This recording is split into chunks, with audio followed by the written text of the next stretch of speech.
Hello, Spin94 here, bringing you yet another Pokemon Wi-Fi battle. This battle's against me, and she's got a pretty interesting team. I mean, most of her Pokemon can Mega Evolve, and just rocking the Weezing. And of course, in this battle, as you've probably seen by the title, there is some just hacksy stuff that happens into this battle.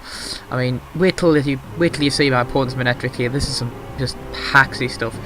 So anyway, I decided to lead off with my Banded Arcanine, so I get a pretty decent matchup. I could have gone for the close combat, but I thought just going to switch out into the Weezing, and I'll just go straight to the Flare Blitz Cough. Nothing on a team particularly likes to take a Flare Blitz, and for some reason I'm just going to, slide the camera all the way over there, so sorry about that.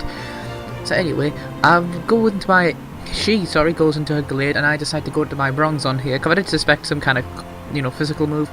So luckily Bronzong manages to catch out with Levitate. So she goes for the Shadow Ball here, which is certainly an interesting move. And of course I take a critical hit, but lucky enough I am very, very tanky of Bronzong, so I'm able to get the Confuse Ray off to try and just do whatever I wanted this sort of thing. So I predicted a switch out, but at this point I just really wanted to get my Stealth Rocks up, and she goes into a Shady Lady, which is, it's pretty interesting. I think we've got a Shady Penguin fan here. So go to the Stealth Rocks here, and the Shady Lady's going to actually start doing some interesting stuff as well. Not in that way. We're not in that part of the internet. So she ends up going for the Quick Claw here as the item goes off, and I go into Lima my Slurpuff, and she starts setting up Calm Minds. I'm thinking, okay, in a setup war, who's going to win, Slurpuff or Gardevoir? And I didn't want to hang around again, so I switched into my especially defensive wall here, which is my Tentacruel, and decide to set up another Calm Mind. So this, of course, is not looking good for me, as I do have the Poison type, but she does have the Psychic, and she does get the Quick Claw, enabling her to go first, and get the Psychic off, which causes huge damage to this Tentacruel. Even max health, max special defense Tentacruel is not going to be able to stop that. So I go into my Beedrill here, and after I Mega Evolve, I know I'm going to be pretty much able to outspeed this thing straight away after I Protect. So Protect is certainly a must on Mega Beedrill, and I really need to nickname this thing Honey Nut. So it goes for the Psychic again. Now I'm able to outspeed, go straight for the Poison Jab, and that kills this thing off. It might have been a good idea for my opponent to switch, but I don't think they wanted to switch into anything. But of course, here comes this thing.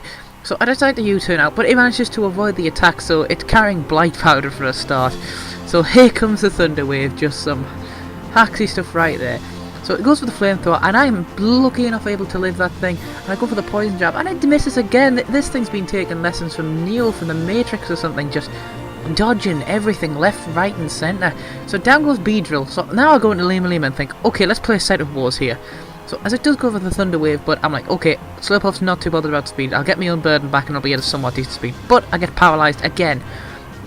So he goes for the Thunderbolt here, so that stab Thunderbolt's going to cause some nasty stuff as I go for the Calm Mind trying to set up, because I am carrying the Citrus Berry, so I can, I'm able to set up, and seeing off that damage I'm thinking, okay, let's go for it again. Now it goes for the Ice Fang, starting to pick it on my physical defense, and I get flinched. So now more Ice Fang again, I get flinched again, so I believe I get flinched or paralysed here or something daft like that, so the Citrus Berry goes. Oh no, I managed to get a Cotton Guard up, so it makes the physical moves less useful. Now just watch this. So Thunderbolt, paralyze. It's just this is the pattern that keeps happening. Thunderbolt again. I'm like, come on, get a Calm Mind or something off, and paralyzed again. So this time I'm like, oh come on, get the Daring Kiss again. Thunderbolt again, and just another one. This Slurpuff can just not get the hang of anything. I mean, what's the chances of that? I think it's like 25% chance to be paralyzed and 3 times in a row. Oh, just nothing was on my side today. So I switched into my Zap, and I could have switched to this thing way earlier, but the thing is, this thing has Quick Feet, not Volt Absorb. I carry I don't have carried the Quick Feet for any particular reason. It's just I have a hidden ability EV that's got good IVs, but not a normal EV. So this thing is, Volt Absorb, the far better ability. Quick Feet doesn't come in too often, especially on Jolteon. So I'll go for the Shadow Ball again as it switches in the Glade, thinking in outspeed, but nope, not a Jolteon. So now it goes into Low Bunny, obviously pitching out. I'm, spexed. So I decide to switch out. I mean, going to my Bronzong to take whatever hits this Mega Low Bunny wants to call it does. But I'll be the first to admit, that hacks with the metric there, just, oh my god, that was something. That was certainly something. So I get Drain Punch to the face here, as this Low Bunny starts taking my health, and I'm like, okay, this thing can really cause some damage to my team, because I believe it now, Jolly version even outspeeds Jolteon. So it goes for another Drain Punch again. Luckily I managed to live. I go for the Confuse Ray here, and I am just praying this thing hits itself in the face. So get some more lefties recovery, and I'm hoping for some hacksy stuff here. I need, you know, after all the hacks I've suffered, I want some evenness. So gets confused, this is a good chunk of damage as I go for the toxic. Obviously not the best thing to have on a low pony, the paralyze or the burn would be the much better option.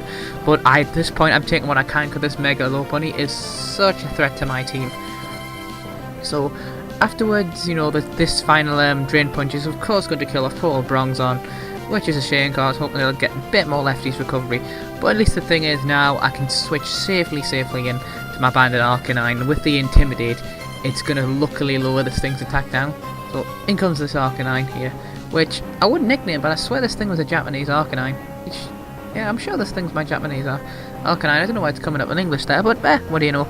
So I get Drain Punched again, luckily cover the Intimidate. I am managing to live that, and I'm banded into close combat now, which is good because I'm down to my banded and my choice specs. So this team, very offensive team I'm running, especially with Mega Beedrill on top. So then it goes back into Disaster Pup here, and luckily for me this thing doesn't carry the Sucker Punch as I'm able just to close combat it down. So good game made, certainly an interesting one, a very fun battle. You did chant just to a rematch, I'm more than willing to accept that this weekend. So I hope you all have a nice day, and of course thank you for watching and enjoying the video.